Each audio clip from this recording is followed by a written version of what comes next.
हमारे परमाचार्य शिला गोविंद घोष जी का तिरुभाव। आज के दिन गोविंद घोष जी महाराज गौलोक धाम को गए थे। तो आप सबका स्वागत और धन्यवाद। तो आओ फिर यहीं से शुरू करते हैं हम।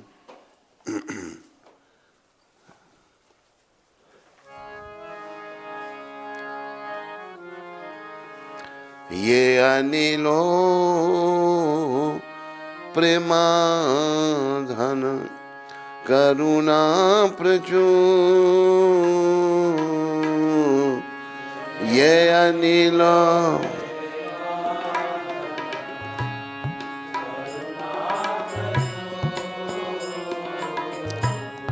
ये अनिलो प्रेमाधन करुणा प्रचुर,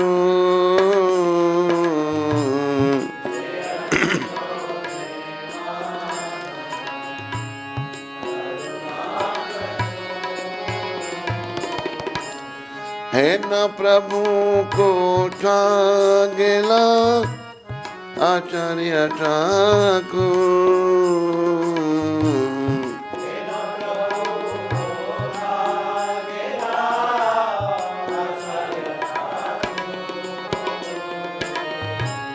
कहाँ मोरा स्वरूप रूपा कहाँ सनातन, कहाँ मोरा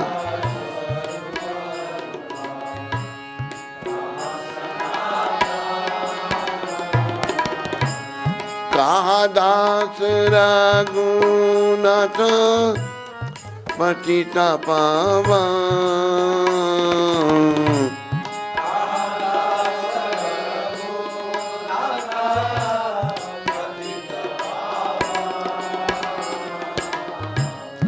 कहाँ मोरा भट्ट युगा कहाँ कबीरा,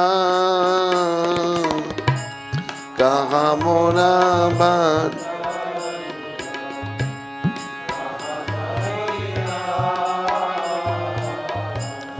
एका काले कोठा गेला गौरा नटरा,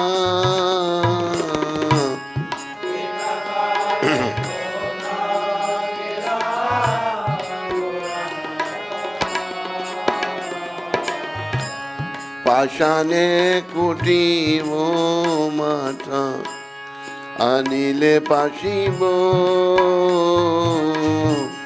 पाषाणे कुटी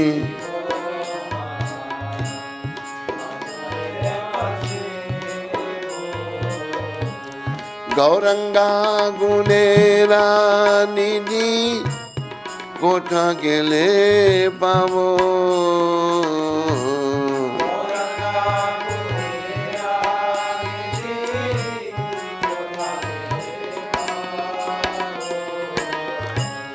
शैशवा संगीना संगे ये कोई लोबिला, शैशवा संगी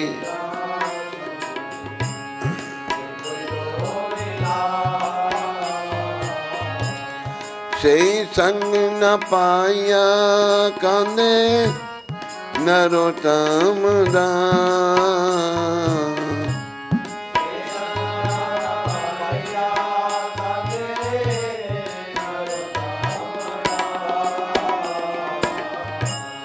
ये अनिलो प्रेमानंदन करुणा प्रचुर,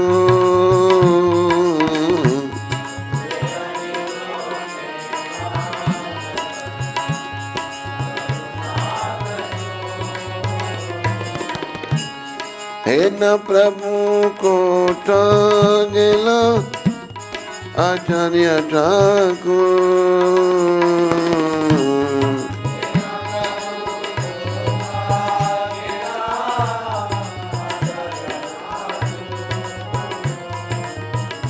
जय गोविंद ठाकुर जय गोविंद ठाकुर,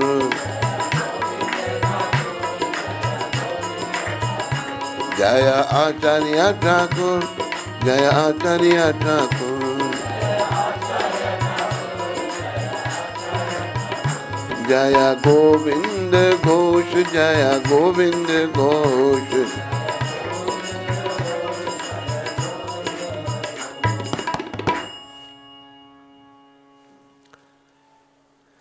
श्रीला गोविंद घोष ठाकुर तिरुभाव महामहोत्सव की,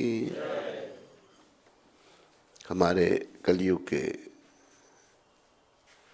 अवतार भगवान श्री कृष्ण चैतन्य महाप्रभु जो हम सब का कल्याण करने के लिए आए थे, उन्होंने एक बात कही थी। उन्होंने कहा था कि साधु संग सर्वशास्त्र कहे। सारे शास्त्र साधुओं का संग करने के लिए कह रहे हैं। लव मात्र साधु संग सर्व सिद्धि होए, और थोड़ी से साधु संग से सब सिद्धियां प्राप्त होंगी। और याद रखो, अज्ञानतावश हमने जिन्हें सिद्धियां समझ रखा है वो सिद्धियां नहीं है। सिद्धि यही कि मेरे पास पैसे बहुत हो जाएं, सुंदर औरत मिले, बच्चे हों, ये सब बंधन है। सिद्धि है कृष्ण प्रेम। सिद्धि केवल कृष्ण प्रेम है। बाकी जो नाम की सिद्धियां हैं वो आवागमन देने वाली हैं, और कृष्ण प्रेम जो है वो हमारे आवागमन को समाप्त करने वाला है। तो साधु संग, प्रश्न उठता है कि कलयुग में साधुओं की बड़ी कमी है। जैसे जैसे कलयुग की आयु बढ़ती जा रही है, नास्तिकवाद, पखंड, बुराइयां ये बढ़ती जा रही है, मतांतर बढ़ते जा रहे हैं, और बेसमझ लोग टिड्डी दल की तरह उनके पीछे जा रहे हैं। प्राप्त क्या होगा? कुछ नहीं। तो कैसे साधु संग कहाँ मिलेगा हमको ऐसी हालत में? तो बताया जो पूर्व काल में संत हुए, साधु हुए, उनका संग। जैसे आज के दिन गोविंद घोष बहुत बड़े भक्त थे भगवान के, भगवान कृष्ण के बड़े अनन्य भक्त थे। उनका जीवन पढ़ के हम उनका संग कर रहे हैं। ऐसे हमें साधुओं का संग करना है। कृपया इस बात का ध्यान रखो, जो अपराकृत प्रेम का धन लेकर आए थे तथा जो करुणा के भंडार थे, ऐसे श्रील श्रीनिवासाचार्य ठाकुर कहाँ गए? मेरे श्रील स्वरूप दामोदर और श्रील रूप गोस्वामी कहाँ हैं? श्रील सनातन कहाँ हैं? पतित पावन श्रील रघुनाथ दास कहाँ हैं? मेरे श्रील रघुनाथ भट्ट और श्रील गोपाल भट्ट कहाँ हैं? और श्रील कृष्णदास कविराज कहाँ हैं? महान नर्तक श्री श्री गौरांग महाप्रभु एक एक कहाँ चले गए? मैं अपना सर चट्टान में मारकर फोड़ डालूंगा और अग्नि में कूद पड़ूंगा। सभी दिव्य गुणों के निधि स्वरूप श्री श्री गौरांग महाप्रभु को मैं कहाँ पाऊंगा? श्री श्री गौरांग महाप्रभु एवं उनके साथ लीला करने वाले संगियों का संग ना पाकर नरोत्तम दास मातर रो रहा है। श्रील नरोत्तम ठाकुर का ये भजन है आचार्यों की स्मृति में। तो श्रील गोविंद घोष, उनका संग। श्रील गोविंद घोष वार्षिक रथ यात्रा उत्सव में अपने मधुर कीर्तन के लिए प्रसिद्ध थे। उनको क्या कृपा जी, सुंदर कीर्तन, जिसका सुंदर कंठ है, सुंदर कीर्तन वो करता है। और कलयुग में बस कीर्तन ही बात कीर्तन है। यहाँ तक कि जो सिखों के गुरु हुए, सिखों का ग्रंथ साहब हुआ, उसमें भी यही कहा, कलयुग में कीर्तन प्रधाना, गुरुमुख जपिए लाए ध्याना। कलयुग में कीर्तन की प्रधानता है, इसलिए सबको कीर्तन करने का प्रयास करना चाहिए। जब इस समय मिले कि कीर्तन में थोड़े समय हमारा मन इधर उधर से भटकना बंद। मन बड़ा चंचल है, मन बड़ा हठीला है, चंचल है, इधर भागता उधर भागता है। इसमें 10,000 हाथी का बल है। कीर्तन के द्वारा इसको जो है शुद्ध किया जा सकता है। तो श्रील गोविंद घोष जी महाराज जो आज के दिन धाम को गए थे, रथ यात्रा उत्सव में अपने मधुर कीर्तन के लिए प्रसिद्ध थे, बड़ा मधुर कीर्तन करते थे। वे तथा उनके 2 भ्राता वासुदेव एवं माधव, 2 भाई थे, 3 जने थे। श्री चैतन्य व श्री नित्यानंद के लिए नित्य पार्षद हैं। ये तीनों भाई भगवान के पार्षद हैं। जब भी श्रीला घोष बंधु गाते, जब ये गाते तो इतना सुंदर कीर्तन, त्रिलोकीनाथ महाप्रभु तत्काल नृत्य करने लगते थे। भगवान को इतना आनंद आता, उनके नाचने लग पड़ते थे। ये नाचना और कीर्तन क्यों प्रदान किया गया? क्योंकि कलयुग में मन को लगाने का एक यही रास्ता है। जब हम कीर्तन कर रहे हैं, नाच रहे हैं, तो मन को इधर उधर से हटना ही पड़ेगा, कीर्तन में लगना ही पड़ेगा। और जो थोड़े समय में कीर्तन में मन लगा, बस वही इसके लिए अच्छा है। उसी से धीरे धीरे ये करते करते मन शुद्ध होगा। तो जब भी श्रील घोष बंधु गाते, महाप्रभु तत्काल नृत्य करने लगते। घोष बंधुओं ने जीवन पर्यंत गीत संगीत के माध्यम से प्रचार किया। जिसमें भी ये कला हो, गीत संगीत के माध्यम से प्रचार करो, दूसरों को भगवान के विषय में बताओ। क्योंकि उनकी कोई संतान न थी, श्रील गोविंद घोष जी की संतान नहीं थी, गोविंद सोचा करते थे कि उनका अंतिम संस्कार कौन करेगा। अब सबको सोचना चाहिए कि अंतिम तो एक दिन आएगा ना। ये भी घोष ठाकुर के जीवन से अंतिम का कोई नहीं सोचता। दुनिया में इतने हम लोग खो जाते हैं।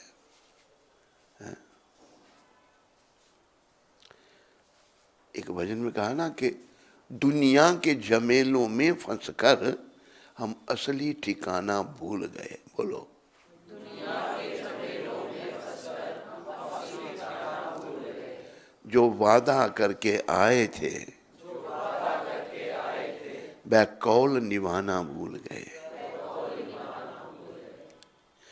दुनिया की अंधेरी रातों में हम भटक गए कुछ इसी तरह। मंदिर भी मिल गए मार्ग में,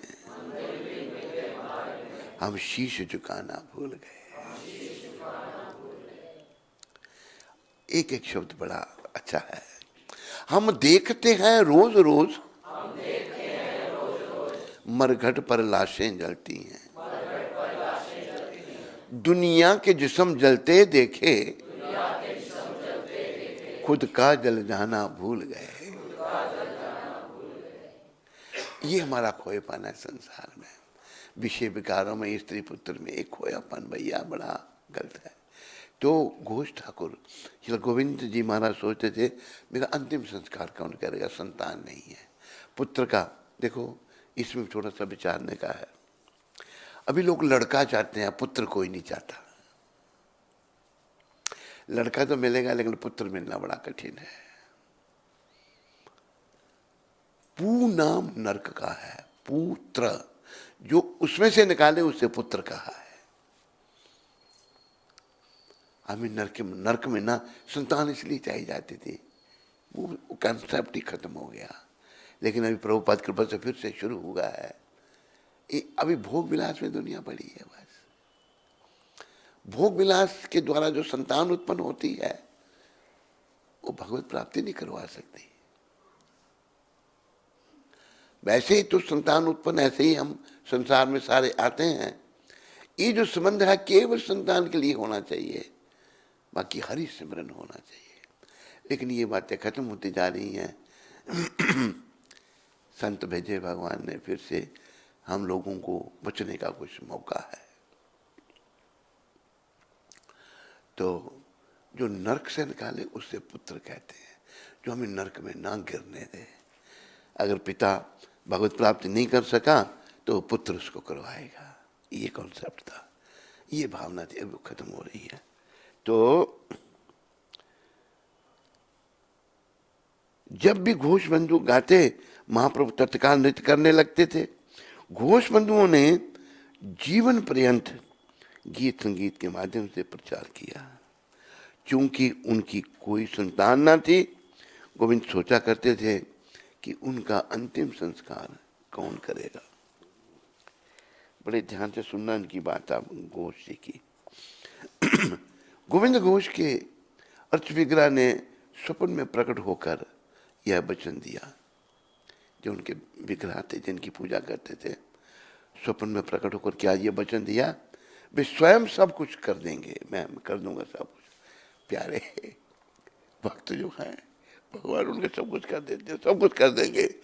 आज भी गोपीनाथ अर्चविग्रह अपने शुद्ध भक्त श्रीला गोविंद घोष के तिरुभाव महोत्सव का आयोजन करते हैं। आज भी एक भक्त था, वो भटक गया बेचारा, क्या नाम था उसका, गोवर्धन दास। पहले ब्रह्मचारी था, कहता महाराज मुझे बचा लो, मैंने शादी नहीं करनी, मेरे घर वाले पीछे पड़े हैं। लेकिन हुआ क्या, माया ने घेर लिया उसको। गोवर्धन दास ब्रह्मचारी जो कहता था मैं कभी नहीं बनूंगा अधिकारी, अब ये कर रशियन औरत के चक्कर में फंस के, मोह माया फंस गया बेचारा। पर वो हमको ले गया, इस मंदिर के दर्शन कराए, हमने विग्रह के गोविंद घोष जी के जो विग्रह गोपीनाथ, उनके भी दर्शन कराए, और भी उसने अच्छे अच्छे दर्शन हमको करवाए। तो उसका हम धन्यवाद करते हैं, अच्छा काम उसने किया, हमें दर्शन कराए। एक दर्शन उसने कराए थे गौर निताय के, तुम थे साथ में, कौन से किसके, कालना गौरी पंडित कहते थे विग्रह। गौरी पंडित जी गौर निताय के भक्त थे, बहुत बड़े भक्त थे। अंबिका कालना। तो गौरी पंडित जी जो थे गौर निताय, उनके घर में पधारे, दोनों भाई आए हैं। तो जब जाने लगे तो गौरी रोने लगे, प्रभु मैं आपके बिना नहीं रह सकता, आप इधर ही रहो। भगवान भी भगत के बस में होते हैं। तो तब भगवान जो है रहे और वो अर्च विग्रहों में बदल गए। दोनों भाई मूर्तियां बन गई, बड़ी बड़ी मूर्तियां गौर नेता की। और जो विग्रह पहले ही थे वो जाने लगे, चलत होकर जाने लगे। गौरदास जी कहते नहीं आप रहो, वो फिर मूर्तियां बन गई, वो जाने लगे। अच्छा, दो में से आप कोई भी रह जाओ। आज भी गुरुदास पंडित जी की अंबिका कालना में दर्शन है गौर निताय के, वो भी हमको ये गोवर्धन दास जी ही ले गए थे वहां पर दर्शन करने के लिए, अंबिका कालना में। तो विग्रह रूप में भगवान का ये अवतार है, और इनकी हम सेवा करके अपने जीवन को सफल कर सकते हैं। सेवा भगवान विग्रहों के माध्यम से लेते हैं। तो भगवान ने कहा था हम सब कुछ करेंगे। गोविंद घोष के अर्चविग्रह ने स्वप्न में प्रकट होकर यह वचन दिया कि वे स्वयं सब कुछ कर देंगे। आज भी गोपीनाथ अर्चविग्रह अपने शुद्ध भक्त गोविंद घोष के तिरुभाव महोत्सव का उत्सव आयोजन करते हैं। कलावती सखी के रूप में श्रीला गोविंद घोष गौलोक वृंदावन में राधा गोविंद जी के लिए मधुर गीत गाते हैं। जब भगवान आते हैं तो उनके पार्षद, उनके सखा, उनके भक्त वो सब पृथ्वी पर आते हैं। तो ये गौलोक धाम से आए थे कलावती सखी के रूप में। गोविंद जी जो हैं गौलोक धाम में, गौलोक वृंदावन में राधा गोविंद देव जी की लिए मधुर गीत गाते हैं। उनकी समाधि 64 समाधियों में है। बोलो श्रीला गोविंद घोष जी महाराज की। थोड़ा सा ही उसमें तो आज द्वादशी है, कल एकादशी थी। सबने पारण किया नहीं? ले लिया चावल का दाना, ठीक है। तो आओ, जो नित्य पाठ हम करते हैं वो कर लें। ओम नमो भगवते वासुदेवाय। ओम नमो भगवते वासुदेवाय। नारायणं नमस्कृत्यं नरं चैव नरोत्तमं देवीं सरस्वतीं व्यासं ततो जयमुदीरये। नष्टप्रायेषु भद्रेषु नित्यं भागवत सेवया। भगवती उत्तम श्लोके भक्तिर्भक्ति नैष्ठ की।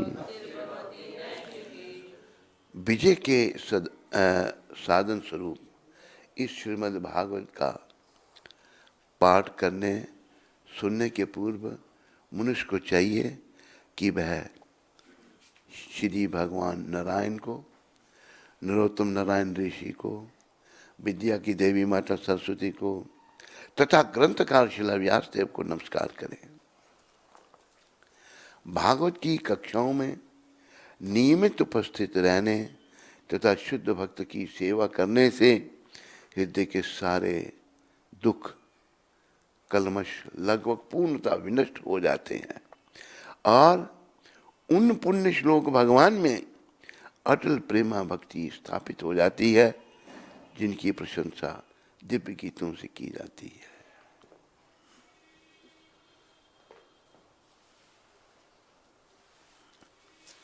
तो भागवत का द्वितीय स्कंद है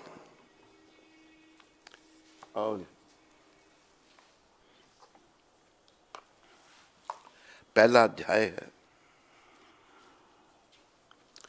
और श्लोक संख्या 6 है। तो आप सभी मेरे पीछे बोलो, श्लोक आप सब जानते हैं। सबे पुंसां परो धर्मो यतो भक्ति अधोक्षजे। अहैत की अप्रतिहता ययात्मा सुप्रसिद्धति। सबे पुंसां परो धर्मो यतो भक्ति अधोक्षजे। अहेतु की अप्रतिहता ययात्मा सुप्रसिद्धति। ये भी बड़ा जरूरी श्लोक है भागवत का, तो इसको सबको याद करना चाहिए। जिस किसी को याद हो तो बोलो। सबे पुंसां परो धर्मो यतो भक्ति अधोक्षजे। अहेतु की आत्मा बोलो।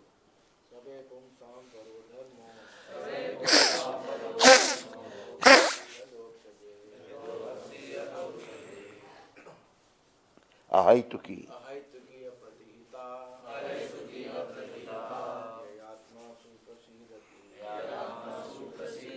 और कोई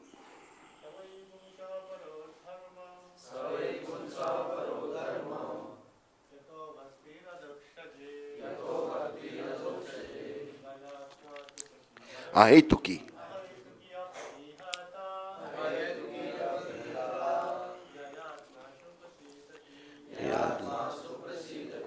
कोई माता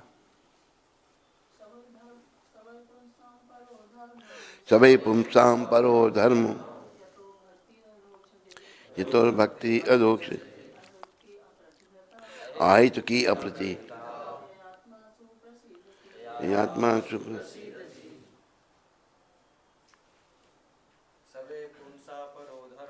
सबे पुंसां परो धर्मो तो भक्ति अधोक्ष अप्रतिहता ययात्मा सुप्रसिद्ध थी। तो अनुवाद अभी सभी बोलिए जिन्होंने श्लोक नहीं बोला। संपूर्ण मानवता के लिए परम वृत्ति धर्म वही है जिसके द्वारा सभी मनुष्य श्री भगवान की दिव्य प्रेमा भक्ति कर सकें।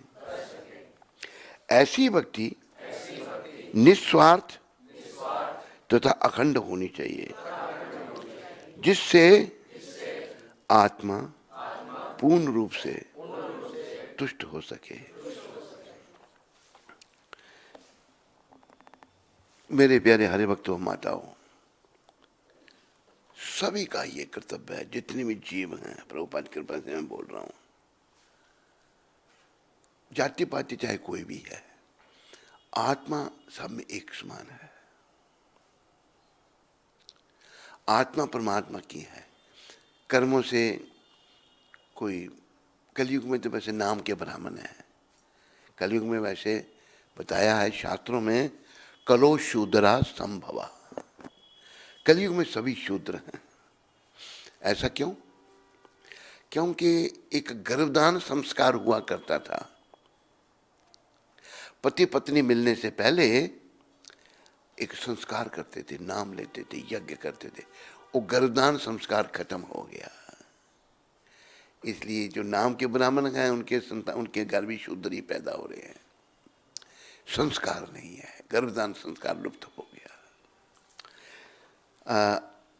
एक बालक हुआ, क्या नाम था उसका, श्रृंगी ऋषि। श्रृंगी ऋषि जो थे 9 वर्ष के बालक थे। पिता थे उनके सम्यक ऋषि। सम्यक ऋषि जो हैं बहुत बड़े ऋषि हुए, हमारे ऋषि मुनि सब ख्रिस्ती थे। तो क्या हुआ कि सम्यक ऋषि अपने ध्यान में बैठे हुए थे, समाधि में थे, और महाराज परीक्षित एक महान राजा, महान आत्मा,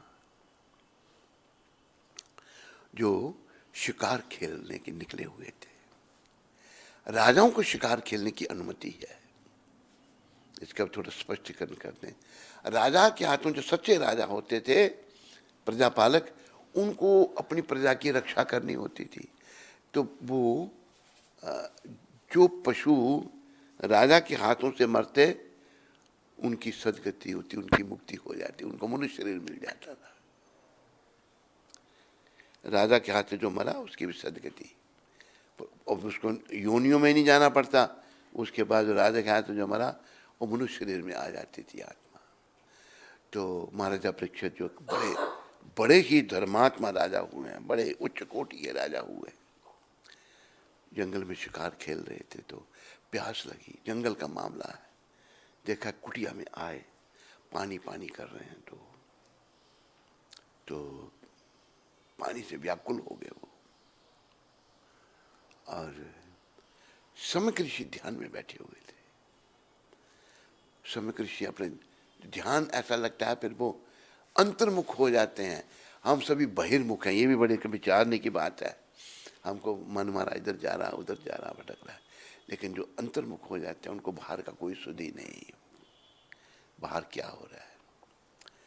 तो परीक्षित महाराज जब पास में, जब पानी, उनको नहीं पूछा, राजा थे इतने बड़े वो, तो ऋषि अपने ध्यान में थे, पास में एक मरा हुआ सांप पड़ा था, उन्होंने उठाया, उसको उनके गले में डाल दिया, चले गए। ये भी वर्णन आता है, डिटेल आती है, उनके सर पर वो मुकुट था जो उनके पितामह भीमसेन और जो जरासंध का जो युद्ध हुआ था, कृष्ण भगवान की कृपा से भीमसेन ने जरासंध को मार दिया था। मुकुट सोने का उनके पास था, वो मुकुट धारण किया हुआ था परीक्षित महाराज ने। तो परीक्षित महाराज बड़े धर्मात्मा राजा हुए, बड़े धर्मात्मा। तो वो मतलब प्यास में व्याकुल होने से सर पर वो मुकुट पहन रखा था उन्होंने, पड़ा था, वो दिव्य मुकुट था, दिव्य नहीं था, राक्षस का मुकुट था वो, फिर भी। तो उनकी बुद्धि थोड़ी मलिन हो गई। जब वापस आए परीक्षित महाराज घर में, तो मुकुट खोला तो हो, मैंने ये क्या अपराध कर दिया, मेरे से बड़ी भूल हो गई। उधर से क्या हुआ कि श्रृंगी ऋषि जो सम्यक ऋषि के पुत्र थे, 9 वर्ष के थे, वो जन्म से ब्राह्मण होता है, ये इसलिए मैं थोड़े प्रसंग आपको सुना रहा हूँ। श्रृंगी ऋषि को बालकों ने बताया, वो नहा रहे थे, तुम्हारे पिता के गले में किसने मरा हुआ सांप डाल दिया। 9 वर्ष के बालक ने वहाँ पानी का हाथ थोड़ा, जिसने ही मेरे पिता के गले में ये मरा हुआ सांप डाला, उसको 7 दिन के बाद तक्षक सांप कटेगा और उसकी मृत्यु हो जाएगी। 9 वर्ष के बालक ने श्राप दे दिया, ये है ब्राह्मण। जब सम्यक ऋषि की समाधि खुली तो पुत्र श्रृंगी ऋषि ने बताया, पिताजी देख, सांप किसने आपके गले में डाला था, मैंने उसको श्राप दे दिया। तो उन्होंने ध्यान लगाया, किसको श्राप दिया। ध्यान में उनको पता लग गया। उन्होंने कहा, मूर्ख, तूने बहुत बड़ा अपराध कर दिया। तूने ऐसे राजा को बिना सोचे, तुम बालक है, श्राप दे दिया जो प्रजा का पालन संतान की तरह करता था। ऐसा राजा कहाँ मिलेगा हमको। सम्यक ऋषि ने झट सूचना भेजी परीक्षित महाराज को कि मेरे पुत्र ने आपको श्राप दे दिया है। परीक्षित महाराज ने कहा, अच्छा, मुझे मरना तो है ही, पता लग गया मृत्यु का। उन्होंने उतनी बड़ा सीखने का, दुनिया के राजा, सम्राट, क्या कहते हैं उनको, जो चक्रवर्ती सम्राट, चक्रवर्ती सम्राट, सब पीछे देखा नहीं, निकल पड़े घर से, भाई मेरे पास 7 दिन हैं, 7 दिन को वो चाहते तो प्रभुपाद लिखते हैं उस श्राप को वापस कर सकते थे, लेकिन उन्होंने नहीं किया। मरना है, मुझे पता लग गया। ये है बुद्धिमता। हम और जीना चाहते हैं, और भौतिकवादी, जैसे एक दूसरी बात आपको सुनाई भी थी, नए लोग हैं, मैं सुना देता हूँ। एक बहुत बड़ा जिम्मेदार था बंगाल में, प्रभुपाद ने बात सुनाई है। बड़ा जिम्मेदार, मतलब राजा के समान उसका वैभव। तो हॉस्पिटलाइज हो गया, बहुत रोग, बीमार हो गया। उसको ही पता लग गया, और डॉक्टर ने ये बचने वाला नहीं, मर जाएगा। उस जिम्मेदार डॉक्टर को कहता, डॉक्टर तुम मुझे 1 महीने के लिए बचा ले। डॉक्टर ने पूछा, सेठ जी आप क्या करेंगे 1 महीने? कहते, बड़ा लेना देना है लोगों से, वो पूरा करके मैं शांति से मरूंगा। क्या मूर्खता की बात है, वो क्या सोच रहा है वो। ये प्रभुपाद ने बात सुनाई है। तो लेकिन परीक्षित महाराज से सीखो, हम सब ने शिक्षा लेनी है, सबको मरना है। परीक्षित महाराज के पास 7 दिन थे, और हम भी 7 दिन के भीतर ही जाने वाले हैं। रवि, सोम, मंगल, बुध, गुरु, शुक्र, शनि, इन्हीं दिनों में जाएंगे। 7 दिनों में हम भी जाने वाले हैं, सब 7 दिनों में ही जाने वाले हैं। 7 दिनों में से 1 दिन उसको मिलेगा। तो उन्हें पीछे नहीं देखा, राज्य वगैरह सब छोड़ दिया, चल पड़े हरिद्वार जी की तरफ। शुकताल में पहुंचे, ऋषि मुनियों में हाहाकार मच गया, राजा को श्राप दे दिया। इतना धर्मात्मा राजा, जो प्रजा का पालन संतान की तरह करता था। सब इकट्ठे हो गए ऋषि मुनि, सब कहने लगे, अभी क्या करना चाहिए। कोई कहे ये करो, कोई। भगवान ने बड़ी कृपा करके सुखदेव महाराज को भेज दिया वहां पर। सुखदेव उस समय 16 वर्ष के ही थे, बालक। उनका, राजन तुम भागवत का श्रवण करो। जैसे कहा ना कि श्रवणम कीर्तनम विष्णु, स्मरणम पाद सेवनम, अर्चनम वंदनम दास्यम, साख्यम आत्म निवेदनम। नवदा भक्ति का भी भागवत में ही वर्णन है प्रहलाद महाराज द्वारा। भगवान का श्रवण कीर्तन, विष्णु कृष्ण एक ही है, ये याद रखो इस बात को। जो जितनी भी विष्णु मूर्तियां भगवान के समान ही हैं, पर कृष्ण सबके कारण है। तो उन्होंने अपना, सुखदेव जी ने भागवत कथा सुनाई उनको। उस समय वर्णन आता है, भगवान वेद व्यास भी आए सुनने के लिए, उनके पिता, और नारद जी उनके पिता गुरु, उन्होंने भी भागवत सुनी सुखदेव महाराज से। अगर कोई योग्य वक्ता है तो उनके गुरुओं के गुरु भी सुन सकते हैं। सुखदेव महाराज परम योग्य वक्ता थे। तो इस प्रसंग से आप देखो कि हमें मोह माया से मन को हटाना है, क्योंकि एक दिन हम सबका जीवन में आना है या नहीं आना है। लेकिन ध्यान में है, बोलो, नहीं है। उसको ध्यान में लाना है। एक दिन होगा, रविवार होगा, सोम होगा, मंगल होगा, बुध होगा, गुरु होगा, शुक्र होगा, शनि होगा, एक दिन होगा। तो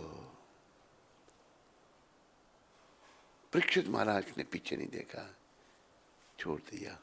और भागवत, भगवान ने उनके लिए सुखदेव जी को भेज दिया और 7 दिन भागवत की कथा श्रवण की उन्होंने। 3 दिन नहीं, जब भागवत की कथा श्रवण की थी तब परीक्षित महाराज सुखदेव जी को कहते हैं, ये ब्राह्मण देवता, अभी अगर मेरे लिए मृत्यु आ जाए तो मुझे भी डर नहीं है उसका, सबको मृत्यु का भय है। 3 दिन भागवत की कथा श्रवण करने के बाद ये शब्द परीक्षित महाराज ने कहे थे। मृत्यु से हम सभी डरते हैं, पर याद रखो, मृत्यु से बचने के लिए बस एक ही रास्ता है, अभय दान। कैसे मिलेगा? हम निडर कैसे होंगे, चाहे पुरुष हैं या स्त्री? भजहु रे मना श्री नंद नंदन, अभय चरनार वृंद रे।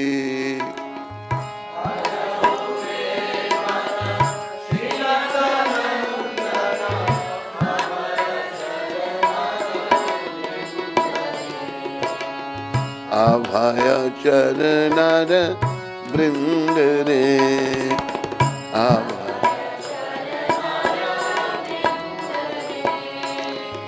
दुर्लभ मानव जन्म सत्संगे, दुर्लभ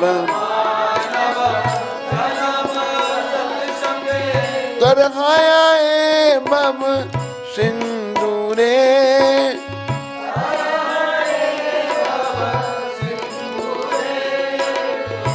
अभय चरनार वृंद रे।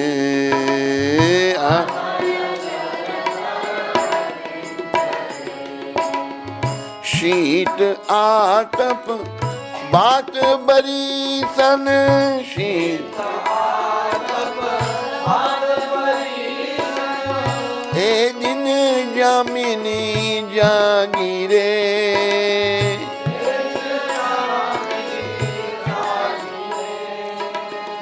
विफल से बिनु कृपन दुर्जन, विफल चपल सुख लब लागी रे,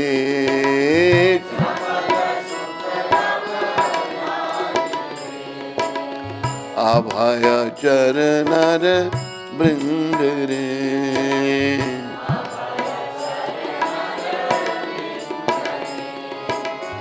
शीत आतप बात बरी सन,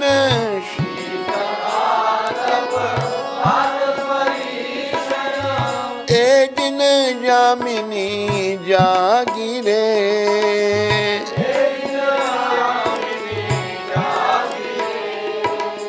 विफल से बिनु कृपन दुर्जन,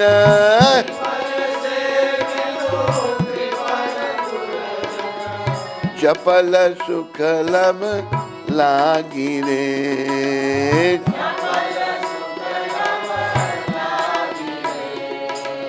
अभय चरनार वृंद रे, अभय।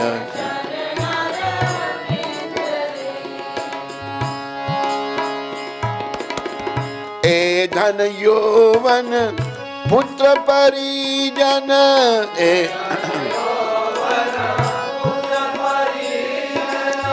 इति के आचे पर तीति रे,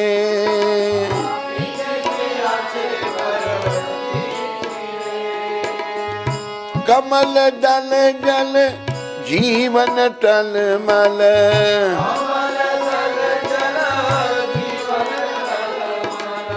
भजहु हरि पद नीति रे,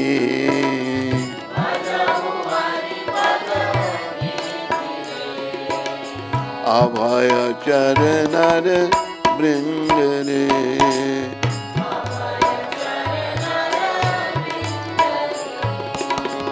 श्रवण कीर्तन स्मरण बंदन,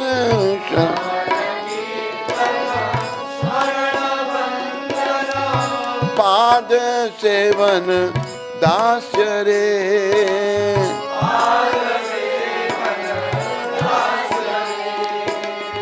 पूजन सखी जन आत्मनिवेदन,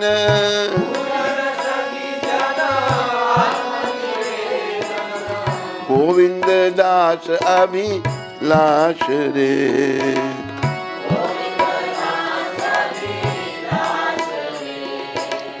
अभय चरणर बृंद रे,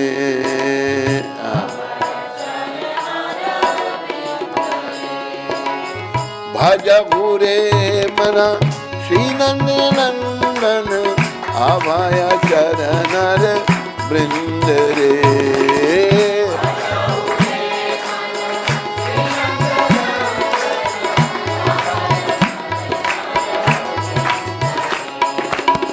अभय चरणर बृंद रे,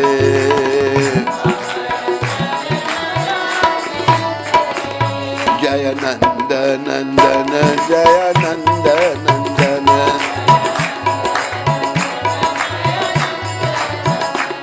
जय नंद नंदन जय नंद नंदन,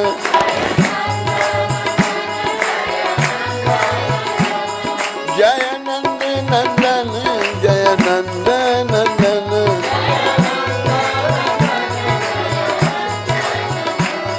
जय नंद नंदन जय नंद नंदन,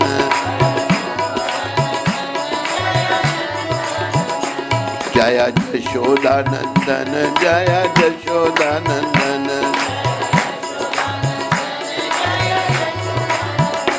जय देवकी नंदन जय देवकी नंदन,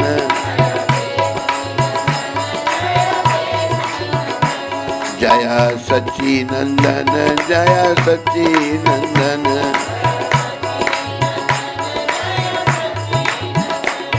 जय सच्ची नंदन जय सच्ची नंदन।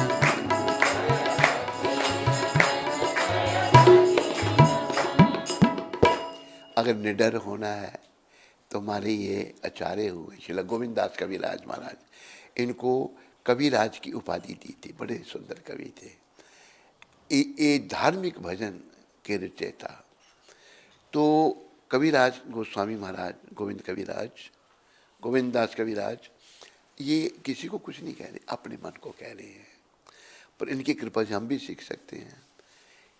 भज हो रे मन श्री नंद नंदन, ये मेरे मन तू नंद नंदन का भजन कर, क्योंकि तुम्हें डर बहुत लगता है ना, तो डरता है, सभी डरपोक हैं हम। एक बार एक सेठ दिल्ली से, उसकी प्रॉपर्टी थी हरिद्वार में, तो भाई प्रभुपाद जी की इच्छा सब जगह सेंटर हो, तो हम संपर्क बनाकर और सेठ के साथ जो है उसकी पत्नी, सेठ जी की दो पत्नियां थी, एक पंजाबन और एक वैसे सेठ जी थे इधर के राजस्थान के, पंजाबन साथ में थी। तो भोजन का हमारा कुछ ऐसे ही समय था, तो उनके घर में बनाया गया था। तो रास्ते में हमने भोजन लेना था, लेकिन सेठ स्थानी दोनों बैठ के बना था हमारे लिए, तो मैंने लाओ खाओ भाई, आप भी खाओ। थोड़ा सा हमने खाया, उन्होंने खाया। तो सेठ जी बातें करते थे, एक दिन कहने लगे कि ऐसा हुआ, मैंने वो बात सुनी, मेरा मृत्यु से भय चला गया। एक कहने की बात है, मृत्यु से बड़े बड़े डर जाते हैं। ये सेठ जी कह रहे हैं मृत्यु से नहीं मैं डरता। पता नहीं कोई घटना बताई उन्होंने, रास्ते में उनकी पत्नी भी थी, पहली पत्नी पागल हो गई। हम जब गए, सेठ जी ने बुलाया कि आना आप हमारे घर में, वहाँ से हम चलेंगे हरिद्वार वो जगह दिखाने के लिए। पहली पत्नी कहती कौन अंदर, निकलो यहाँ से। मेरे को कहने लगी, घर के कहने लगे इनको बुलाया है उन्होंने, वो चुपी ना, वो पागल हो गई है बेचारी पहली वाली, क्योंकि सेठ ने दूसरी पत्नी रखी है। तो कहने का भी बुलाया, वो कह रहा है कि मुझे निडर हो गया। अरे बड़े बड़ों के प्राण खुश्क हो जाते हैं, यमदूतों से बड़े बड़े भयभीत हो जाते हैं, डरते हैं। पर अगर हम नंद नंदन की शरण लेंगे, कृष्ण भगवान की यशोदा नंदन की शरण लेंगे, तो यशोदा नंदन हमको अभय दान दे देंगे। हमारे गुरु महाराज, उनका नाम अभय था। उनके माता पिता भी उनके बहुत बड़े भक्त थे, और जैसा गुरु महाराज का नाम था वैसे ही वो थे। किसी से नहीं डरते थे प्रभुपाद जी। देखो, किसी की ये हिम्मत पड़ सकती है किसी के देश में जाकर ये कहना। अमेरिका में है प्रभुपाद जी, एक प्रवचन कर रहे हैं, सब अमेरिकन बैठे हैं। क्या कहते हैं गुरु महाराज? Your civilisation is the civilisation of cats and dogs. तुम लोगों की जो सभ्यता है ये कुत्ते बिल्लियों की सभ्यता है। किसी की हिम्मत पड़ सकती है कहने की? बोलो। प्रभुपाद जी की हिम्मत थी। कुछ खड़े हो गए, हाउ यू से, सावध किया। आपको पता है अमेरिका में बच्चे को स्कूल दाखिल कराया जाता है तो बाप का नाम नहीं दिया जाता, माँ का नाम। पता नहीं कितने बाप हैं, उसके औरत के कितने खत्म है, कौन से है वो पता है, ये थोड़ा पता है। आम है वहां पर ये बात। तो सिद्ध किया प्रभुपाद जी ने। तो प्रभुपाद जी किसी से डरते नहीं थे, अभय। तो हमें भी निडर बनना है। प्रभुपाद जी को बड़े अच्छे पिता मिले थे, शिला गौर मोहन जी महाराज, वो भी वैष्णव थे। गौर मोहन जी बड़े महान वैष्णव थे। एक बार प्रभुपाद जी ने बताया मेरे को कि मेरे पिता बड़े महान थे। मेरे साथ चर्चा हुई प्रभुपाद जी की, कहते वो बड़े महान थे। बहुत सारी घटना उनकी लीला में आती हैं। पिताजी बहुत अपने उस समय थे कि मेरा पुत्र बड़ी महान आत्मा गोविंद जी ने दिया मेरे को। वो राधा गोविंद के भक्त थे गौर मोहन जी। उनके घर में राधा गोविंद के विग्रह थे। तो एक बार घटना बीच में थोड़ी सी बात आ रही है। प्रभुपाद जी बाल रूप में थे, छोटे थे, तो बीमार हो गए। उस समय बंगाल में टाइफाइड फैला हुआ था। कुछ लोग उसमें टाड़ फाड़ कहते थे उसको, टाड़ फाड़ थे। तब कोई इलाज नहीं था टाइफाइड का, टाड़ फाड़ का कोई इलाज नहीं था। बहुत सारे लोग मर गए टाइफाइड। प्रभुपाद जी को टाइफाइड हो गया तो डॉक्टर, एक बंगाली डॉक्टर बुलाया।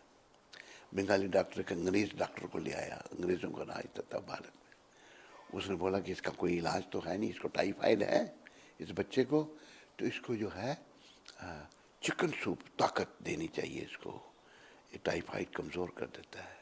चिकन सूप रिकमेंड किया। तो शिला गौर मोहन जी कहते हैं कि वो वैष्णव, कहते ये मैं नहीं दे सकता। तो वो जो बंगाली था, प्रभुपाद जी की माता को रजनी उनका नाम था, रजनी नाम था नहीं, रजनी को कहा आप ही समझाओ बच्चे के जीवन का। तो रोने लगी कि कैसे मेरे बच्चे को कुछ हो गया। तो वो डॉक्टर कहता है, घोष डॉक्टर कहते मैं घर से बना के ले आऊँगा सूप, वहाँ तो बंगाल में सभी खाते हैं।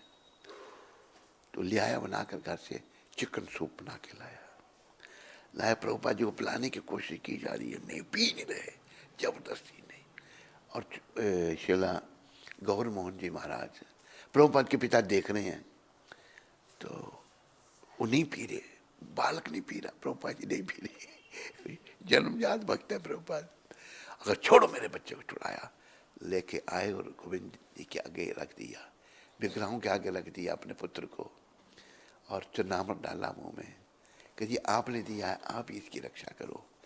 कोई सूप साप नहीं, प्रभुपाद बिल्कुल ठीक हो गए, स्वस्थ हो गए। ये है भक्ति की शक्ति।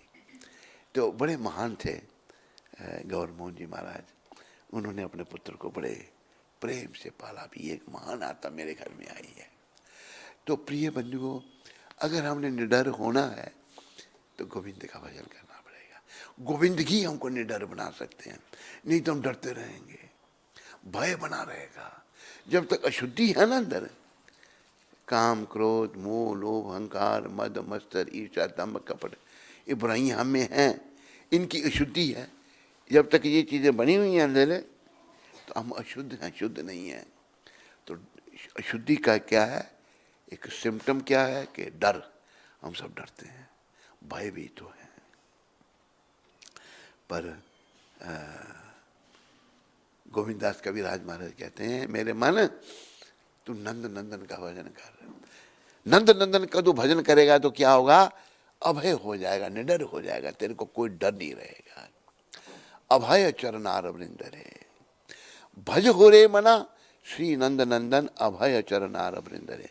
ये मेरे मन तू नंद नंदन का भजन कर और तेरे को कोई डर नहीं रहेगा। क्यों? दुर्लभ मानुष जन्म सत्संग है, ये चीज बड़ा दुर्लभ है। तू सत्संग करके तरह ए भव सिंधु रे, इस भवरूपी सागर से पार हो जा, सत्संग कर। हम कहाँ सत्संग को टाइम देते हैं? जीविका उपार्जन में लगे हुए हैं, पेट पालने में लगे हुए हैं। पेट पालने के बारे में प्रभुपाद ने कहा, अरे भाई तुम अगर भगवान का भजन करोगे तो भगवान तुम्हारा पेट नहीं पालेंगे। अच्छे ढंग से पालेंगे भगवान तुम्हारा पेट।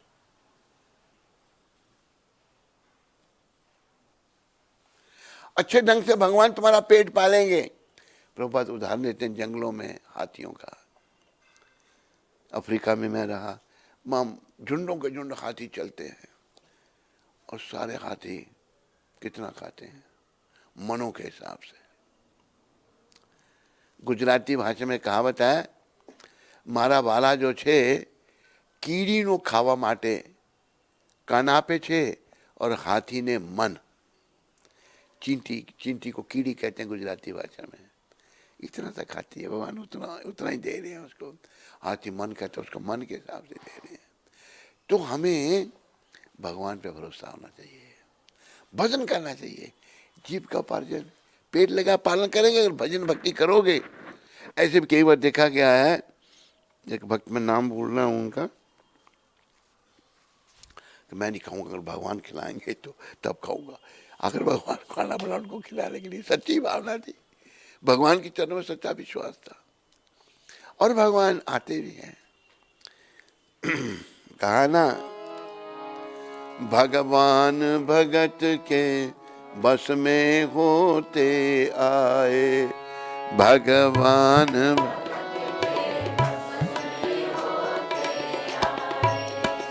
भगवान भगत के बस में होते आए। भगवान भगत के बस में होते आए। भगवान भगत के बस में होते आए। भगवान भगत के बस में होते आए। जब जब भीड़ पड़ी भक्तन पे, जब जब भी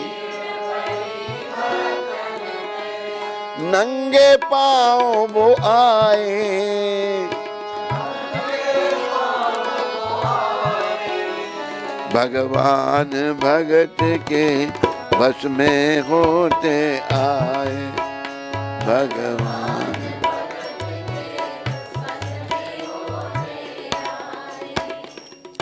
भगवान और किसी के बस में नहीं है, केवल भक्तों के बस में हो जाते हैं। और भगवान ने ये भी कहा कि अहम भक्ता अपराधीना, मैं अपने भक्तों के अधीन हो जाता हूँ। भक्त नहीं चाहते भगवान हमारे अधीन हो, लेकिन भगवान अपने भक्तों के अधीन में हो जाते हैं। अरे क्या बनोगे तुम? है? एक आत्मा वो भक्त बनने लगी, कुछ संस्कार जगे, भक्त बनने लगी, लेकिन उसका पिता कहता है नहीं, तुम्हें तो वकील बनना है, भक्त नहीं बनना। सुप्रीम कोर्ट का वकील बन, चाहे घर से दूर रहे, दिल्ली में जाकर वकील बन, भक्त नहीं बनना। अरे वकील बन के भगवान मिल जाएंगे? बोलो। वकील बन के नर्क मिलने की संभावना है, भगवान के मिलने की संभावना बड़ी कम है, क्योंकि वकील को झूठ बोलना पड़ता है। वकीलों को आगे पीछे आंकनी पड़ती है, झूठ बोलना पड़ता है। एक हमारे संपर्क में श्री से संबंध है, तो इतना झूठ बोलता है वो वकील है, वो भी दुनिया भर का झूठ बोलेगा। जब हम उसके परिवार से, तो हम उसको मिले, जम्मू में वो प्रैक्टिस करता था, इस भेष में मिले। हमने कुछ कहा भी नहीं उसको कि तू भाई हमसे दीक्षा ले।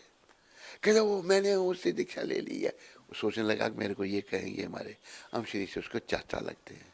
फिर उसके बाप ने मुझे कहा, हमारे श्री से ताऊ के बेटे ने, कि जब मेरा बेटा वो बहुत झूठ बोलता है, वकील है ना, वो वकील को वो लाइसेंस है उसके बाद झूठ बोलने का। अरे लाइसेंस है नरक के द्वार का, झूठ बोलने से भगवान थोड़ा मिलेंगे। भगवान तो मिलेंगे, सत्य बराबर तप नहीं और झूठ बराबर पाप, जाके हृदय सांच रहता कि हृदय प्रभु आप। भगवान तो सच बोलने से मिलेंगे, प्रेमा भक्ति से मिलेंगे, वकील बनने से भगवान नहीं मिलेंगे। लेकिन बाप चाहता है, बाप चाहता है। उस वकील का बाप मुझे कहता है कि आपको एक स्वामी जी, आपको घुटने की तकलीफ है। मैंने कहा तकलीफ है? कर एक दवाई बताऊंगा मैं आपको, आप करेंगे? मैंने कहा क्या? मैंने पता नहीं क्या दवाई बताएगा। कहते आप खरोड़े खाओ, खरोड़े।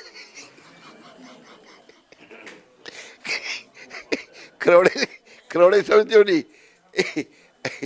अपने बकरे के खरोड़े, बकरे के घुटने।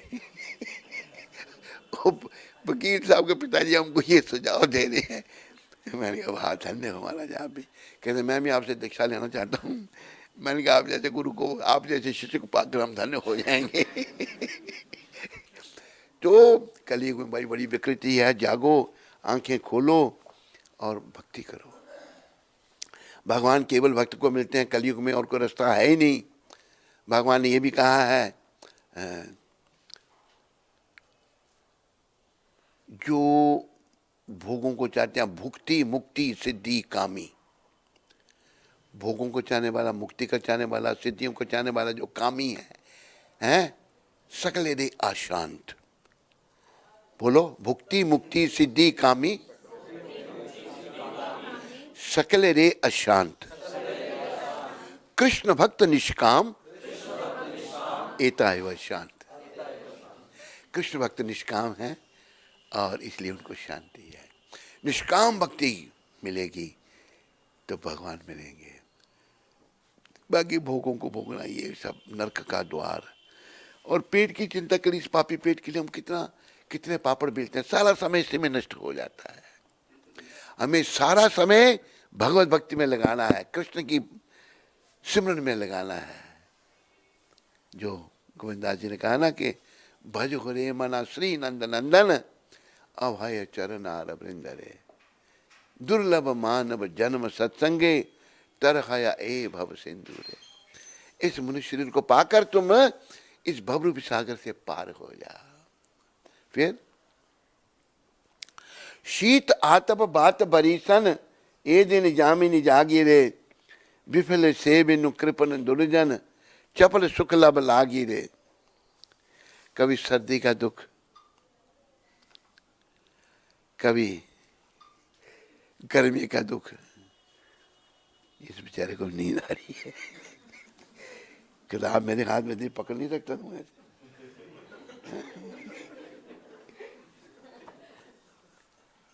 पकड़ के रख उसको। कभी सर्दी का दुख, कभी गर्मी, शीत आतप बात, कभी बरसात का दुख। हमें कुछ भी अच्छा नहीं लगता। गर्मी अच्छी नहीं लगती, सर्दी अच्छी नहीं, बरसात अच्छी नहीं लगती, अच्छी कुछ नहीं अच्छा। बोलो भाई। हाँ, एक दिन तेरे ऐसे दिन बीते, विफल से बिनु कृपण दुर्जन, चपल सुख लब लागी ले। तू थोड़े से भौतिक सुख के लिए, जैसे कोई वकील बना है, कोई कंपाउंडर बना हुआ है, कोई डॉक्टर बना हुआ है, और मतलब डॉक्टर, ये डॉक्टर चला गया हमारा काम है, कोई कुछ बना हुआ है, ये सब पेट को पालने के लिए। पर तुम्हें बेकार के ऐसे लोगों की तो सेवा कर रहा है। जो भगवान का भक्त नहीं है वो कृपण है। विपले सेवन कृपण धुलजन, जो भक्त नहीं है उनकी तू सेवा कर रहा है। क्यों?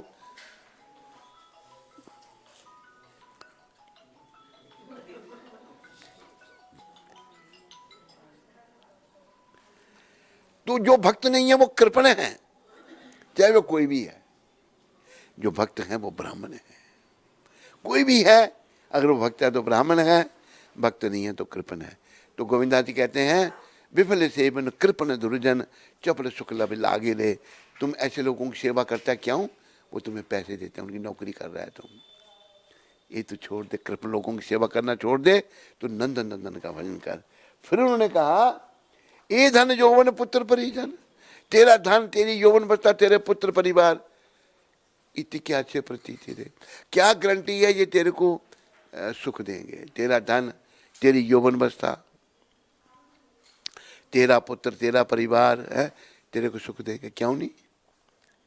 कमल दल जल जी, तेरा जीवन भैया ऐसे है, कमल के पत्ते पर पानी की बूंद। कमल का पत्ता पानी की बूंद है, हवा से पत्ता हिला, बूंद नीचे गिर गई, बस। कमल दल जल जीवन टलमल, तेरा जीवन कमल के पत्ते पर पानी की बूंद की तरह है, ये कभी भी समाप्त हो सकता है। इसलिए तुम नंद नंदन का भजन कर। फिर उन्होंने क्या कहा, आखिर में कहते हैं वो, मेरी इच्छा है श्रवण कीर्तन स्मरण बंदन पाद सेवन दास रे, पूजन सखी जन आत्म निवेदन गोविंद दास अभिलाष ने। गोविंद दास जी कहते मेरी इच्छा है नवदा भक्ति करने की, भगवान की इच्छा क्या है, भक्ति करने की। श्रवणम कीर्तनम विष्णु स्मरणम पाद सेवनम अर्चनम वंदनम दास्यम साख्यम आत्म निवेदन, आखिर में भगवान के चरणों में सब कुछ सौंप देना। तो प्रिय बंधुओं, भगवान के चरणों में सब समर्पण करो और बेकार की बातों से हटाओ मन को। उस समय का याद करो जो अपना परीक्षित महाराज के लिए आ गया था, हमारे लिए आने वाला है, उस समय को याद करो। संत तो समझा रहे हैं, दो बातन को भूल मत,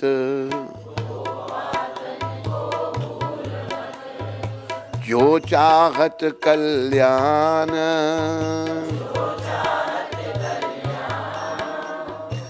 नारायण एक मौत को,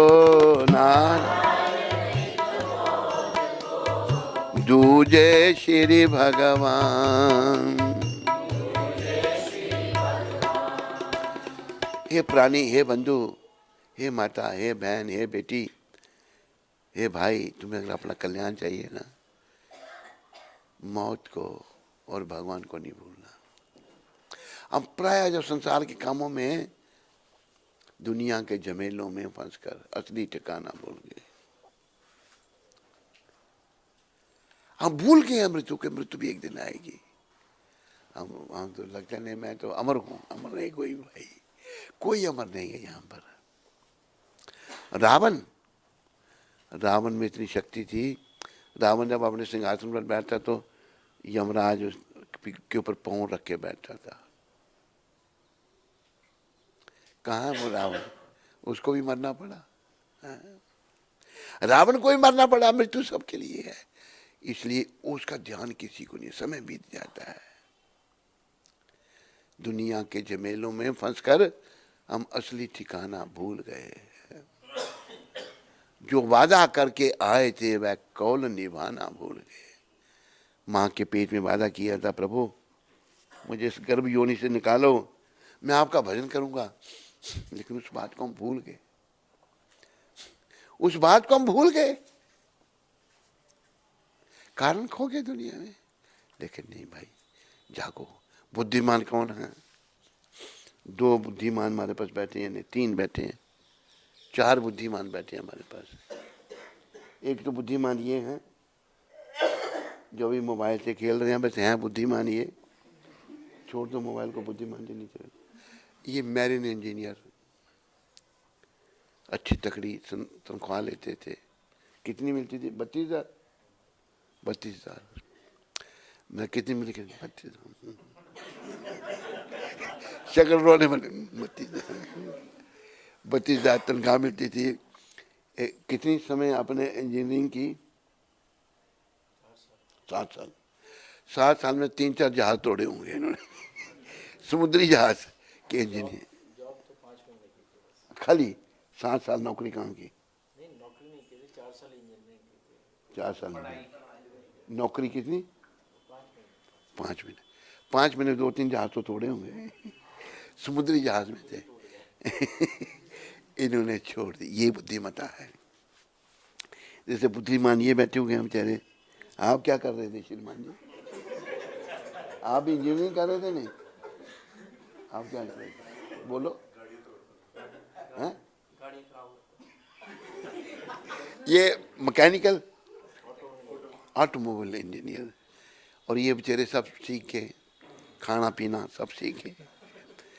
घर वाले ने सोचा भाई ये जब भक्ति करने लगा, कहते भाई इसने खाना पीना सीखा था, ये छोड़ देगा सब कुछ, ना ये नरक में जाएगा ना हम जाएंगे।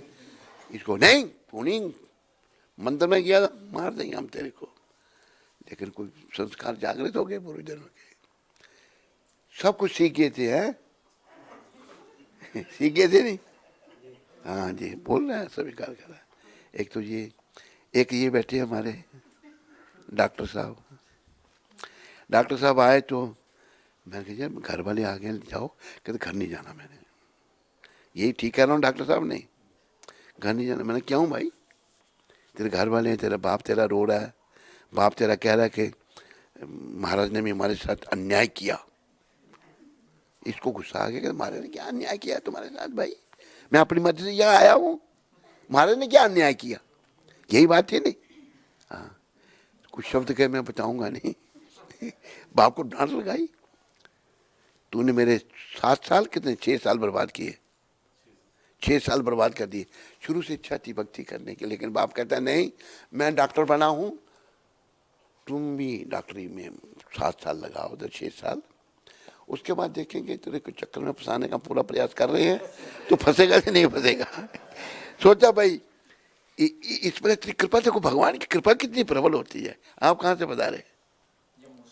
जम्मू से। खुश हो रहे हैं, बड़े प्रसन्न हैं। तो कृपा, देखो कृपा की बात कर रहा हूं मैं। कृपा कितनी कि जब कथा सुनी एक अमृतसर में नानी के साथ, उम्र कितनी थी तब?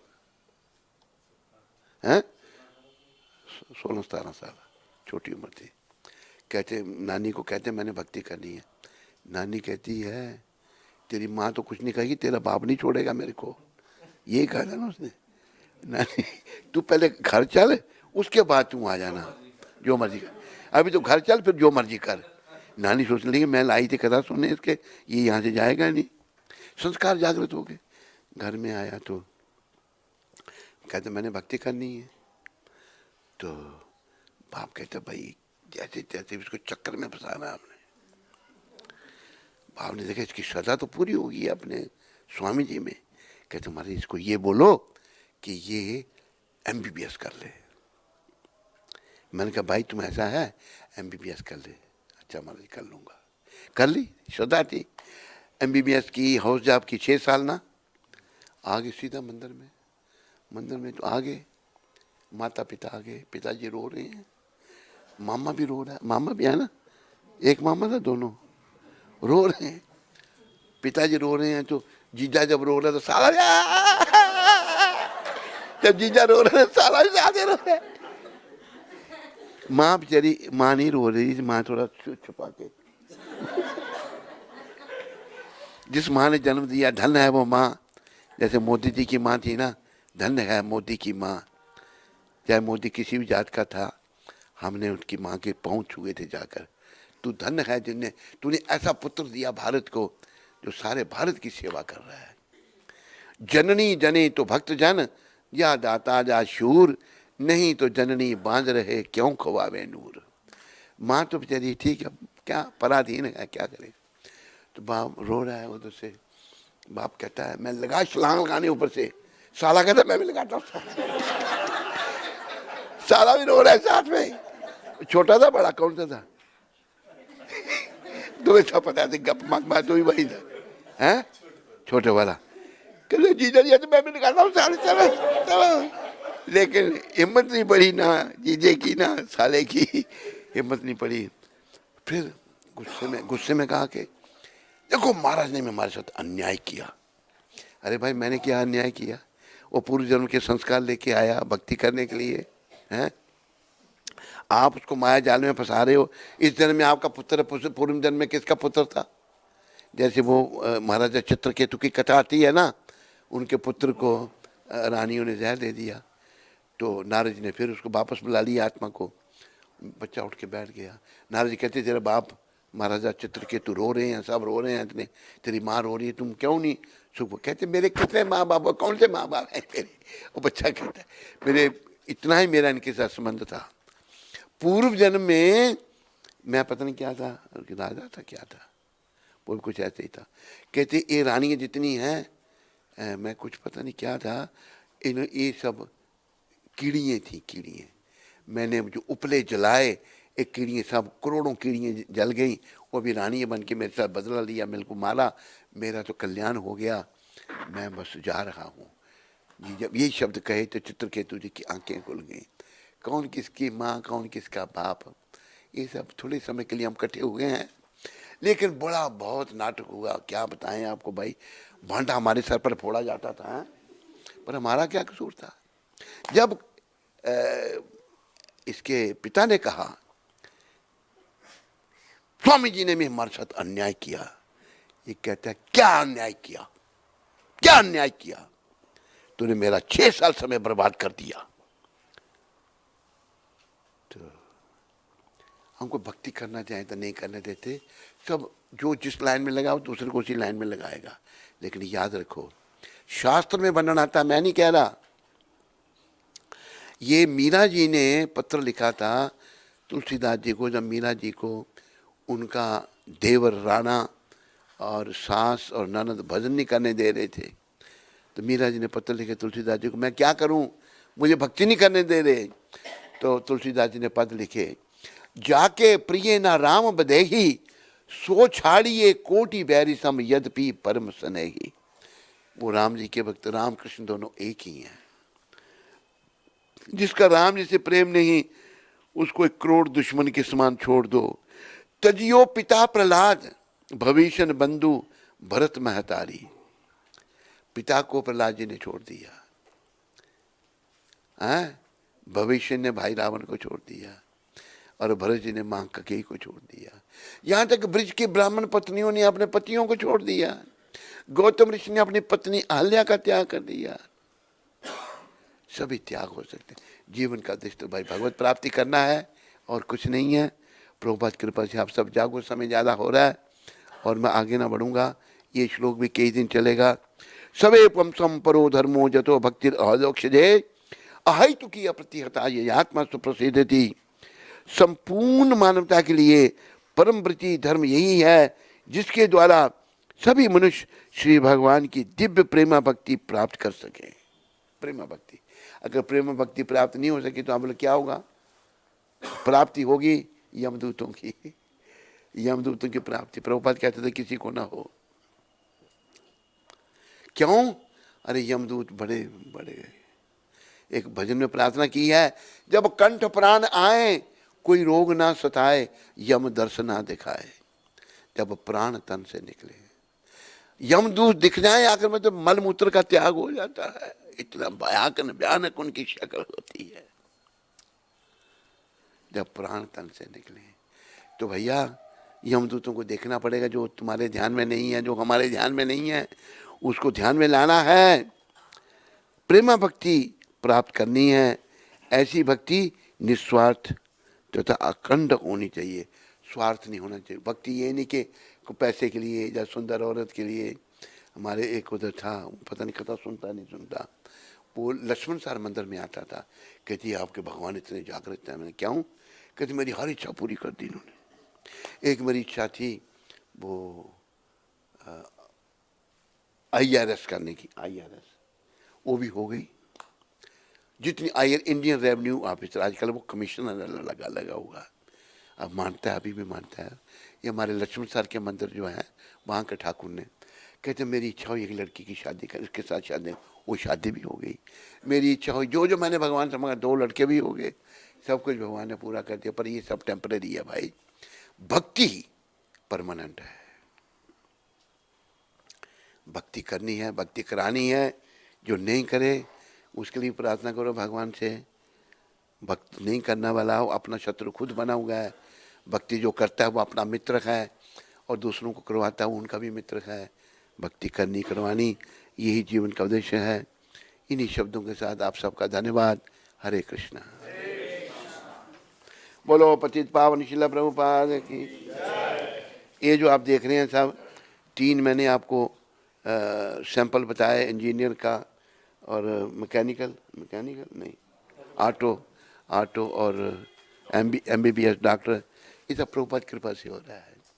ये तो बड़ा मुश्किल है, मोह माया इतनी प्रबल है, जीव मोह माया में घसीटा जा रहा है, नहीं मोह माया छोड़ सकता जीव, लेकिन संत आए हैं छुड़ाने के लिए।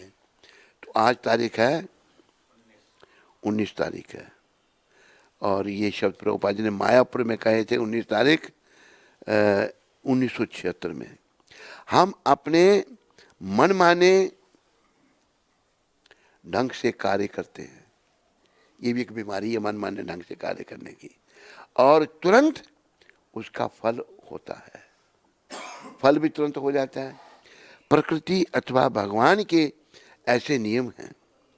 ऐसा भगवान के कारण नहीं होता कि कोई पीड़ित होता है तो कोई आनंद भोगता है, नहीं। हम स्वयं को बुरे कर्मों से बांध लेते हैं, क्योंकि यह संसार गंदगी से भरा है। इसलिए आपको सदैव सावधान रहना चाहिए, अन्यथा आपको कष्ट भोगना होगा। हम जो मनमाने ढंग से कार्य करते हैं ना, ये नरक है भाई। हमको शास्त्र के अनुसार कार्य करना है, हमको शास्त्र के अनुसार चलना है। भगवान क्या कहते हैं, कृष्ण क्या कहते हैं गीता में, मन मना भाव मद भक्तो मध्याजी माम नमस्करु मामे वेशस्य युक्ता वे मत मान मत परायना। मेरे भक्त बनो, मेरे को नमस्कार करो, मेरे परायण हो जाओ, ऐसा करने से तुम मुझे प्राप्त करोगे, ये भगवान कहते हैं। लेकिन हम मन मर्जी करते हैं, भगवान के अनुसार कार्य नहीं करते। कोई किसी के प्रभाव में आ जाता है, कोई किसी के प्रभाव में आ जाता है। जैसे मैंने कुछ दिन पहले एक माता की बात बताई थी, दिल्ली से, वो प्रोग्राम सुनती है, शायद आज भी सुन रही होगी, मिसेस पांडे। उसका पति जो है उत्तराखंड की है, वो भक्त नहीं है, लेकिन वो पक्की है, कहती है कहते मेरे को रोकते नहीं। चलो ये भी उसकी अच्छी बात, खुद वो भक्ति नहीं कर रहा, तो प्रयास करते हैं, हम भक्ति नहीं कर रहे, वो दूसरा भी नहीं करे, ऐसा भी देखा गया है। लेकिन ऐसा ना करो, ना करने दो, ऐसा करना महा अपराध है। समय बीतने पर पछताना पड़ेगा, समय बीत जाने पर फिर पछताते हैं कब, यम के दूत जब मार पकड़ ले जाते हैं। मारते हुए यमदूत जब मार के पकड़, कई मूर्ख पता क्या देते हैं, किसने देखे यमदूत, जब देखने पड़ेंगे ना फिर पता लगेगा तेरे को। अभी तू कह रहे थे किसने देखे, अरे जिन्होंने देखे उन्हें बताए। परलोक और पुनर्जन्म की सत्य घटना पुस्तक पढ़ो, हमारे पास आई है पुस्तक, यहाँ कहीं पड़ी हुई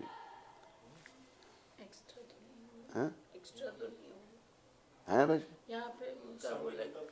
हैं गीता प्रेस गोरखपुर से, उनको ऑर्डर दे दो, मिल जाएगी। ये पढ़ो, सत्य घटनाएं उसमें लिखी हुई है। आंखें खोलो भाई। तो ये प्रभुपाद के शब्द बड़े अनमोल शब्द हैं। हम अपने मनमाने ढंग से कार्य करते हैं और तुरंत उसका फल होता है। प्रकृति अथवा भगवान के ऐसे नियम हैं। ऐसा भगवान के कारण नहीं होता, ये हमारे मन के कारण हो रहा है। ये भी एक बीमारी है हमको, मेरे मन के कारण सब कुछ हो रहा है। ये ऐसा, एक भक्त आया, कहते आप मर जाओगे तो फिर मैं कहाँ जाऊंगा, मैं तू मारने आया मेरे को, तो बड़ा सियाना है कि मतलब उसको अपनी इतनी चिंता है नहीं कि मर जाओ, आप मर जाओगे फिर क्या होगा मेरा। मैं तू भी तो मरेगा, तू कौन सा अमर हो है, तू अमर है, तू अमर है। मुंह से गर्दन हिला, ऐसे कर।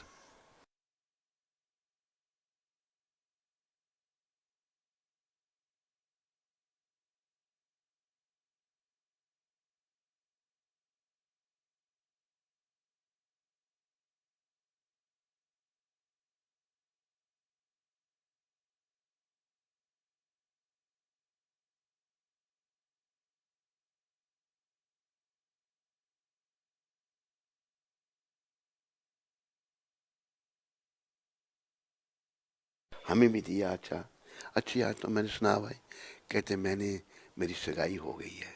मैंने कहा छोड़ यार ये जनरल, कहने नहीं, सगाई हुई है किससे, कि उनकी पहले एक बार शादी हो गई तो फिर टूट गई, कुछ समय शादी रही। मैंने कहा मत कर, नहीं नहीं, वचन दे दिया, नहीं सुनी बात। अब एक दिन झगड़ा होगा, पता नहीं क्या होगा, वो गिरी कि तू मर जाएगी तो मैं दूसरी ले आऊँगा। कहीं तुम मर जाएगी तो दूसरी ले आऊँगा मैं। अरे मजाक जैसा बना रखा है तूने भाई, ये कोई झंझट बिल्कुल बेकार है। ये झंझट में पढ़ना बड़ा बड़ा बेकार है। जागो, आंखें खोलो और भगवान की शरण में आओ। प्रभुपाद जी की कृपा से जीवन को सफल बनाओ। इन्हीं शब्दों के साथ आप सबका धन्यवाद। हरे कृष्ण।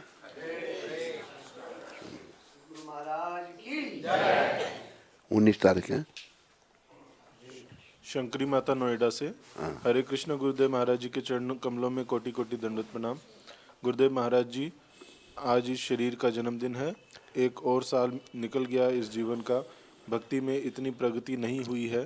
गुरुदेव महाराज जी, इस बेटी पर कृपा करें कि आने वाले नए साल में भक्ति बढ़े, प्रचार बढ़े और मैं अच्छे से बिना विघ्नों के सेवा कर पाऊँ, भक्ति में कोई क्लेश ना आए।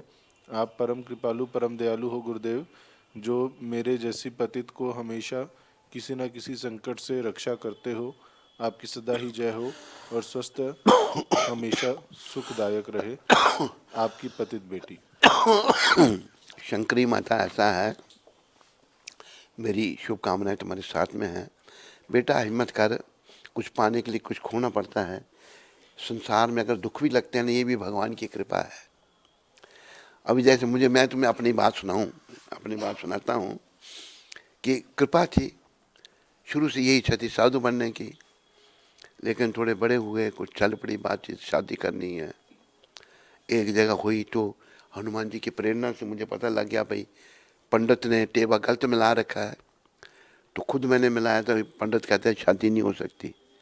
मैंने कहा घर वालों तुम लोग वहाँ शादी कर रहे थे? कहते क्या, बड़ा लड़की अमीर घर की लड़की है, बड़ा जहेज आएगा, ये है वो है। मैंने कहा टेबल तो मिलने चाहिए थे। पंडित ने मिलाया, मैंने मिलाओ, आप मिलाए, नहीं मिलेंगे, जान बची। दूसरी जगह की जगह फिक्स ये हो गया, कोई थोड़ा सा सेरेमनी सी हो गई। मैंने कहा मेरा मन नहीं मान रहा।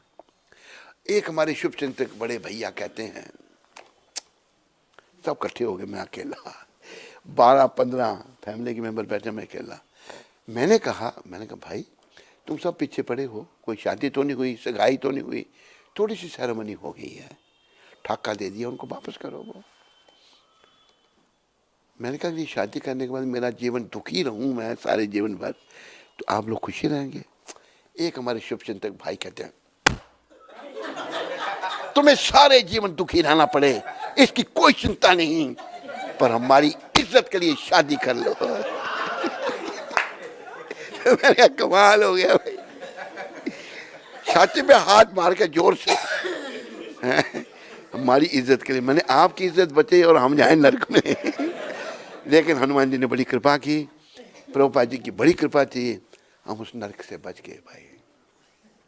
लेकिन ऐसी ऐसी आत्माएं मिलती हैं जीवन में। सब जो फंसे हुए वो सोचते हैं ना भाई हम तो फंसे, ये कैसे निकल रहा है, इसको भी फंसाने का पूरा प्रयास करो। लेकिन फंसाने वाले से बचाने वाला और शक्तिशाली है, भगवान बड़े दयालु हैं। तो शंकरी माता तू भी हिम्मत कर, तो अच्छी आत्मा है, हिम्मत कर, तुम्हें हिम्मत करनी पड़ेगी, कुछ पाने के लिए कुछ खोना पड़ेगा। हिम्मत मर्दम मद दे कृष्ण, बस उर्दू में कहा कि हिम्मत मर्दम मद दे खुदा, भगवान मदद करेंगे, हिम्मत तो करनी पड़ेगी। मैं अपने जीवन की तुम्हें बता रहा हूँ, ऐसी यह झंझट है, कभी कष्ट आते हैं, ये भगवान की कृपा है। हरे कृष्ण। और तो नहीं कोई प्रश्न? तू कहाँ चल रहा भाई? अमन है? अमन दिल्ली से। हाँ हरे कृष्ण गुरु महाराज जी के, सुनो एक मिनट। हाँ हरे कृष्ण गुरु महाराज जी के श्री चरणों में दंडवत प्रणाम। मैं अमन करावल नगर सेंटर से। गुरु महाराज जी, आपकी कृपा से आज मेरी आयु 24 वर्ष की हो गई है। आप मेरे ऊपर कृपा करें कि मैं भक्ति में और आगे बढ़ूं और करावल नगर सेंटर के माध्यम से हरि नाम प्रचार करूं। हमने अभी फ्री माला सेवा चालू की है। आप आशीर्वाद दें कि हमारी सेवा इसी तरह चलती रहे। हरे कृष्ण। अमन, मेरी शुभकामनाएं तुम्हारे लिए, खूब सेवा करो, प्रचार करो और पक्के बनने की कोशिश करो, भटकना नहीं। अभी तो 24 साल का है, लड़कियों के चक्कर में नहीं पड़ना। और भक्ति में आगे बढ़ना, जीवन को सफल बनाना। हरे कृष्ण। अनिमा माता नूरपुर से, हरे कृष्ण गुरुदेव जी, आपके चरणों में कोटि कोटि दंडवत प्रणाम।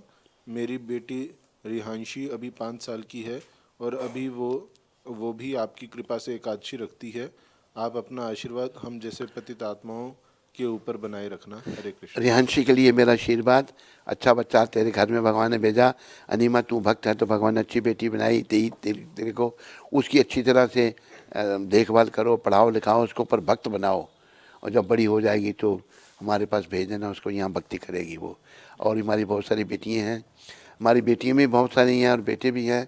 पर मेरा ये निर्णय निकला है कि बेटे भी कुछ बड़े बड़े अच्छे हैं, पर बेटियों से बेटे अच्छे नहीं, बेटों से बेटियाँ अच्छी हैं, बड़ी सेवा करती हैं, बेचारी अच्छी हैं। गगन यमुनानगर से, हरे कृष्ण महाराज जी, आपके चरणों में कोटि कोटि प्रणाम।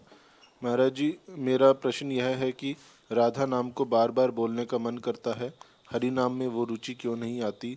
हम हरि नाम को लगन के साथ कैसे करें? आपका दास। प्रयास करो। क्या नाम इसका? गगन जी, प्रयास करो।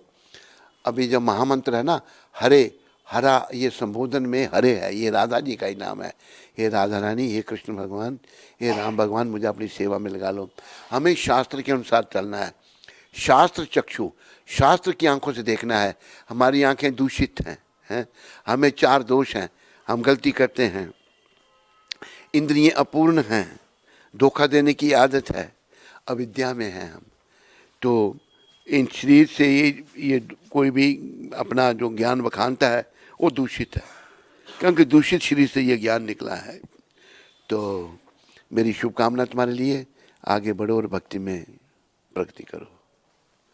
तो आज कुछ नए नए लोग आए हैं तो आरती सुना देते हैं। हे गिरधर तेरी आरती गाऊं,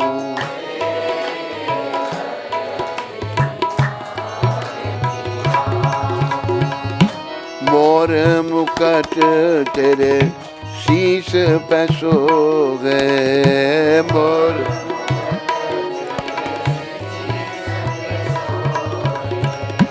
प्यारी बंसी मेरो मान मोगे,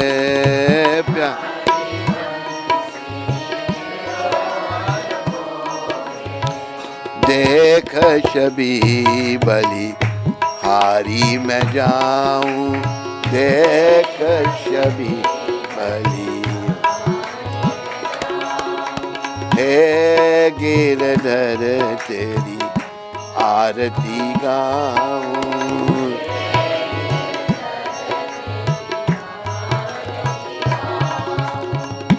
चरणों से निकली है गंगा प्यारी,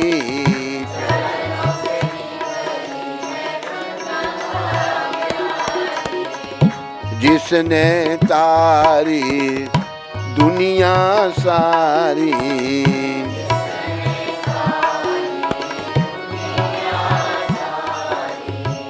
उन चरणों में शीश झुकाऊं,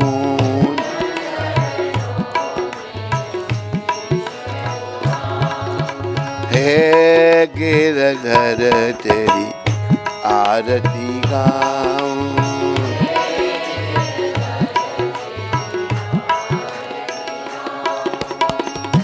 संग सोहे वृषभानु दुलारी,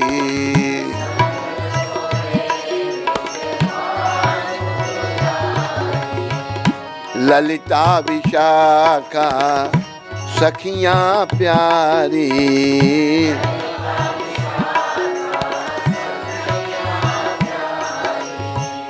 ललिता विशाखा सखियां प्यारी,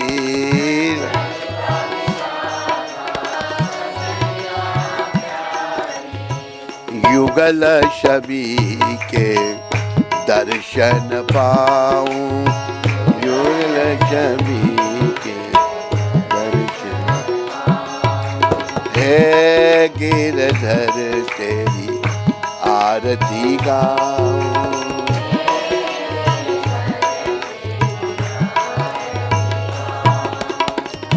व्यासदास के नाथ आप हो।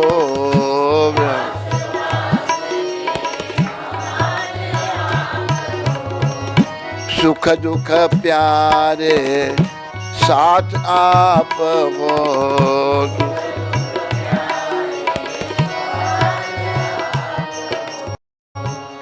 वास सदा वृंदावन पाऊं, वास सदा वृंदावन। हे गिरधर तेरी आरती गाऊं,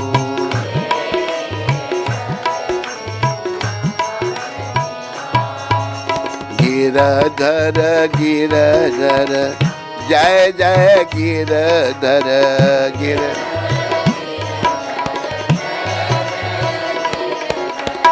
जय गिरधर जय राधा गिरधर, जय गिरधर जय राधा। बोलो राधा गिरधर भगवान की।